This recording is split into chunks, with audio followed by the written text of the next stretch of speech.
Assalamualaikum warahmatullahi wabarakatuh. Selamat pagi anak-anak kelas 6A dan anak-anak kelas 6B.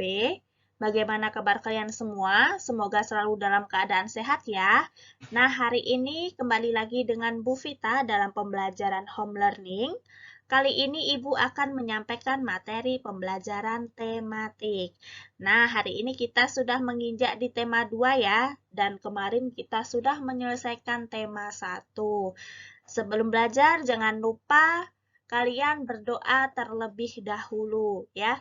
Kemarin di tema 1, kalian sudah mempelajari tentang perkembangbiakan generatif dan vegetatif pada hewan maupun pada tumbuhan ya. Kemudian kalian juga mempelajari tentang penerapan sila-sila pada Pancasila ya.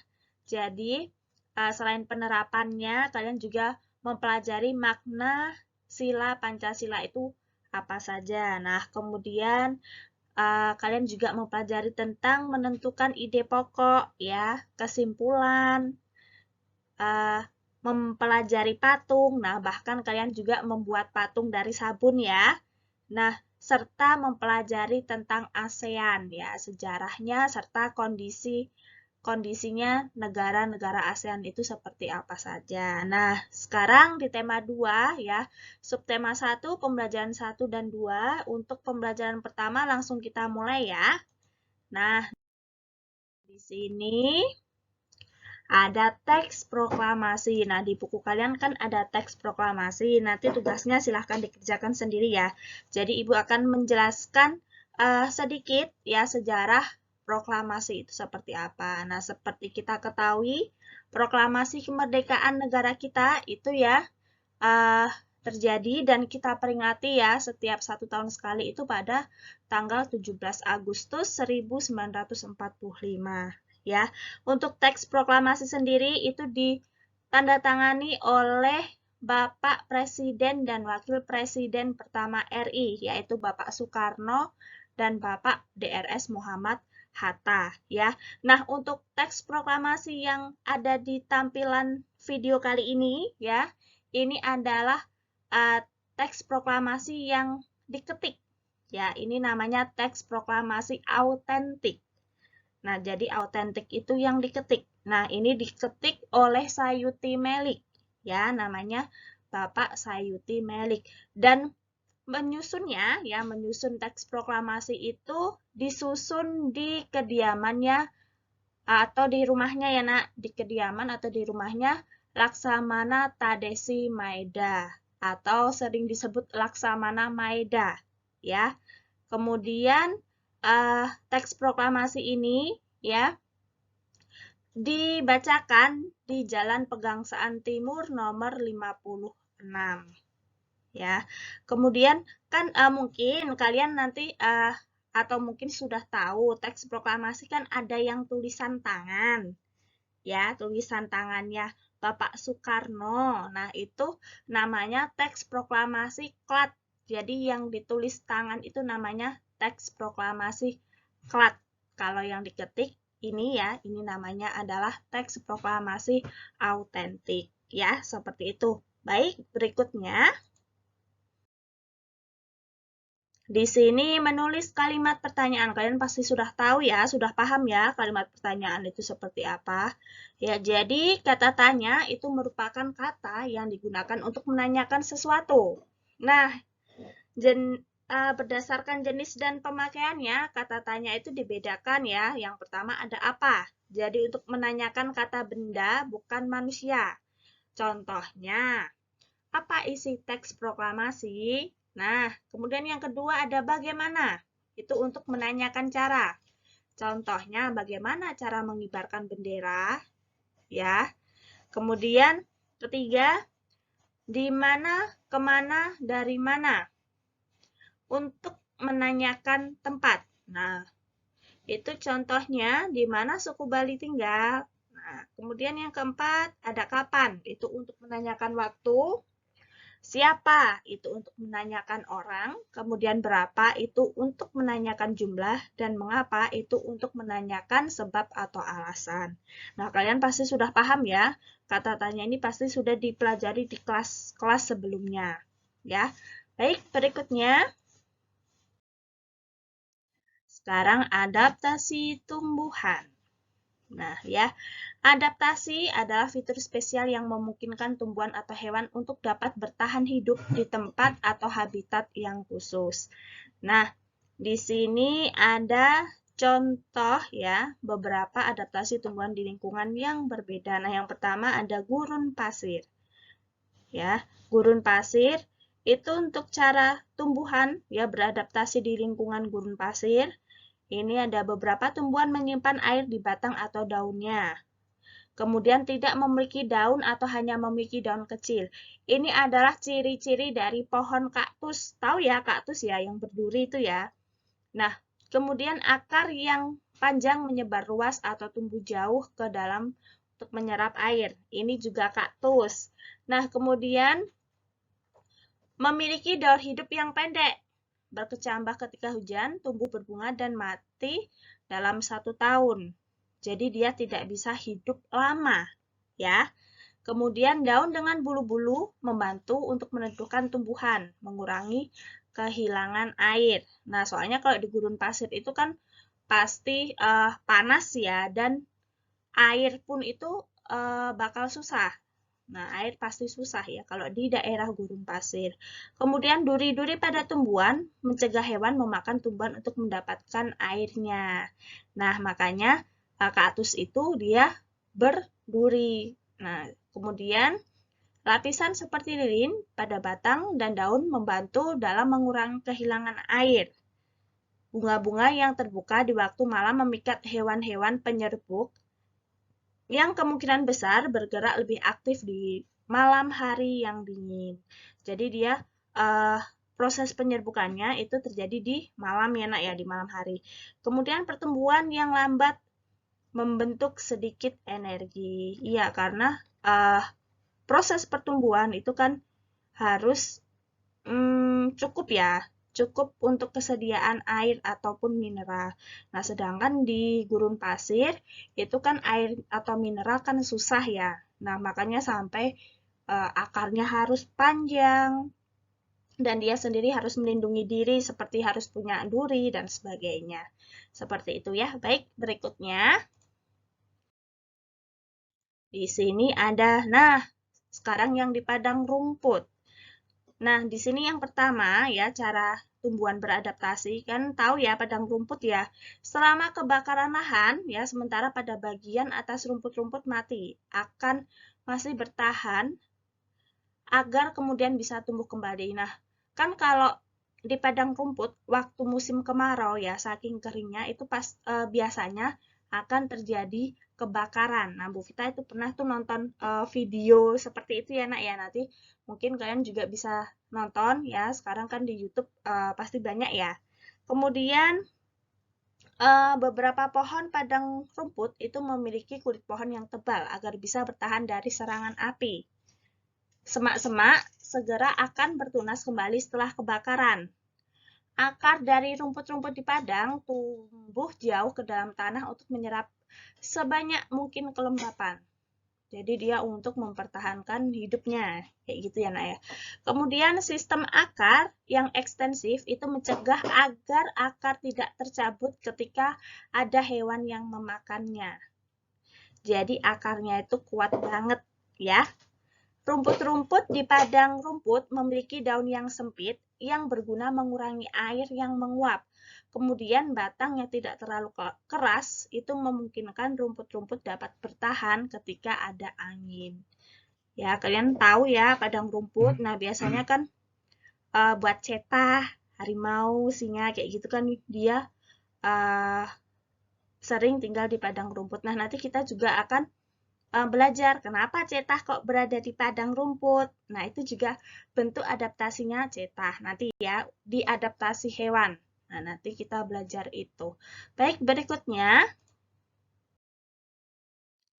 Di sini ada hutan hujan tropis. Nah, kalau di hutan hujan tropis itu banyak sekali ya, nak ya. Berbagai macam jenis tumbuhan ya. Nah, misalkan ini yang di poin pertama, ujung yang berderai Dan permukaan yang seperti lilin memungkinkan air untuk mengalir begitu saja. Ya, untuk mengurangi pertumbuhan bakteri dan jamur. Kan biasanya kalau di hutan itu kan lembab ya. Kondisinya itu kebanyakan lembab seperti itu. Kemudian akar tunjang itu menopang tumbuhan di tanah yang dangkal. Terus ini ada beberapa tumbuhan naik ke tumbuhan lain untuk menggapai sinar matahari. Nah, ini biasanya dia dengan cara merambat. Karena kalau di hutan hujan tropis itu kan masih rimbun ya. Jadi sinar matahari kan susah ya masuk ya. Makanya banyak tumbuhan yang merambat untuk mencari sinar matahari. Nah, nanti untuk membantu dia melakukan proses fotosintesis. Nah, seperti itu ya. Untuk selanjutnya nanti bisa dibaca ya dan dipahami. Ini di buku kalian juga ada ya. Kemudian berikutnya sebenarnya ada tambahan lagi itu pohon bakau ya nak ya. Nah, itu nanti Ibu jelaskan di materi berikutnya saja ya. Nah, sekarang ada kerukunan dalam keberagaman masyarakat. Nah, di sekitar kita itu pasti terdapat perbedaan, seperti perbedaan fisik, kegemaran, agama, dan lain sebagainya. Nah, setiap perbedaan itu tidak menjadi penghalang bagi kita untuk bersatu. Nah, seperti ada pepatah yang menyebutkan, bersatu kita teguh, bercerai kita runtuh. Nah, dengan bersatu kita dapat melakukan banyak hal seperti membangun bangsa dan negara Indonesia. Nah, Tuhan menciptakan perbedaan dengan tujuan agar manusia saling mengenal, berinteraksi, saling memahami, dan memberi manfaat satu sama lain. Namun, perbedaan akan menjadi masalah jika kita tidak menyikapi dengan baik. Nah, sekarang ini Ibu akan menjelaskan bagaimana sih cara menyikapi perbedaan dengan baik, ya. Yang pertama, mengembangkan cara berpikir positif dalam diri. Ya, jadi kalian harus berpikir positif, tidak boleh berpikir negatif, nanti dikit-dikit itu begitu. Nah, itu nggak boleh ya. Kita harus berpikir positif terhadap apapun seperti itu. Kemudian hindari sikap merendahkan orang lain dan menganggap bahwa diri sendiri paling hebat. Nah, itu nggak boleh ya. Kita semua itu sama ya. Kemudian meningkatkan kepekaan terhadap orang lain. Nah, jadi kalian harus misalnya ada teman kalian itu yang lagi kesusahan. Nah, kalian harus mengerti kalau ada teman kita yang susah, kita harus gimana. Nah, di situ kita harus segera membantu atau menolongnya. Seperti itu. Kemudian bersikap sabar dan toleran dengan siapapun. Ya, jadi nggak boleh dikit-dikit emosi atau apa itu nggak boleh. Kalian menghadapi siapapun itu harus sabar dan harus menerapkan sikap toleransi dengan sesama. Seperti itu ya. Kemudian berikutnya, nah ini pola lantai ini sepertinya dari kelas 4 sudah mempelajari pola lantai ya. Jadi apa sih pola lantai itu? Pola lantai merupakan pola yang dilakukan oleh seorang penari dengan perpindahan, pergerakan, dan pergeseran posisi dalam sebuah ruang. Pola lantai itu sebenarnya merupakan teknik penguasaan panggung seorang penari. Kemudian, pola lantai sendiri itu berfungsi untuk membuat posisi dalam sebuah ruang gerak. Ya, selain itu juga untuk memperindah ya nak ya, tarian. Jadi tariannya biar lebih menarik. Nah, seperti itu. Kemudian ini ada macam-macam pola lantai. Yang pertama ada pola lantai vertikal ya. Jadi para penari itu membentuk garis vertikal, yaitu garis lurus dari depan ke belakang ataupun sebaliknya. Ya, kemudian ada horizontal. Horizontal itu penari berbaris membentuk garis lurus ke samping. Jadi ke samping ya. Kalau yang tadi kalau vertikal itu lurus dari depan maupun belakang. Kalau horizontal itu lurus ke samping. Ya, jadi menyamping ke kanan maupun ke kiri. Kemudian yang ketiga ada pola lantai diagonal. itu para penari membentuk garis menyudut ke kanan atau ke kiri. Jadi miring, ya nak ya. Kemudian yang keempat ada pola lantai melingkar, ya. Jadi para penari itu membentuk garis lingkaran. Oke, baik berikutnya. Nah, di sini ada macam-macam pola lantai nih. Nah, ini adalah yang vertikal. Kemudian, kalau ini dia menyamping ke kanan kiri, berarti dia iya horizontal. Oke, baik di sini. Nah, kalau ini dia menyudut ya atau yang berbentuk miring tadi ya, apa? Betul, dia diagonal. Kemudian yang terakhir, nah ini dia membentuk lingkaran berarti pola lantai melingkar ya. Baik, berikutnya. Untuk tugas hari ini, Ibu jelaskan ya. Jadi yang pertama, nanti silahkan dikerjakan Ayo Berlatih halaman 4. Kalian melengkapi peta pikiran ya, berdasarkan kata tanya. Jadi teksnya dibaca dulu ya, itu yang keterkaitan dengan teks proklamasi yang Ibu jelaskan sedikit tadi di depan. Jadi kalian lengkapi apa ya, kata tanya apa, di mana, dan seterusnya. Kemudian yang kedua, ayo menulis halaman 8-9 ya. Itu bentuk adaptasi tumbuhan. Nah, Bu, di situ kan diminta untuk mengamati.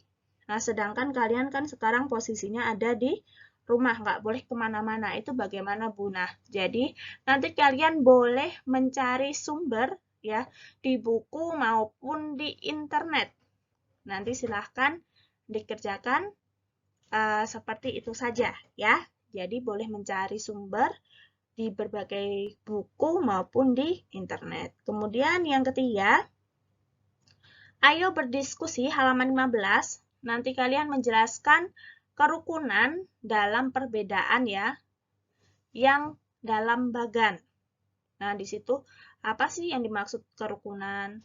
Manfaatnya apa ya?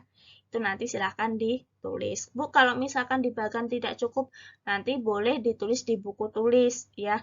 Nggak usah dibentuk bagan, jadi langsung pengertiannya apa, manfaatnya apa, dan seterusnya. Seperti itu ya. Kemudian yang keempat, ayo mencari tahu halaman 18-19. Kalian menuliskan pola lantai tarian yang ada di halaman 18. Nanti dituliskan pada tabel yang ada di halaman 19 yang bagian atas ya, tabelnya. Jadi, itu tariannya apa, bentuk pola lantainya apa, ya. Oke, baik. Berikutnya, Ibu ucapkan terima kasih banyak sudah menyaksikan video pembelajaran hari ini. Semoga ilmunya bermanfaat.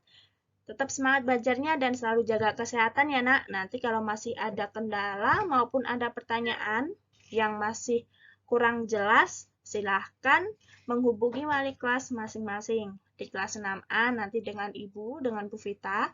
Kalau kelas 6B nanti dengan Bu Mega ya.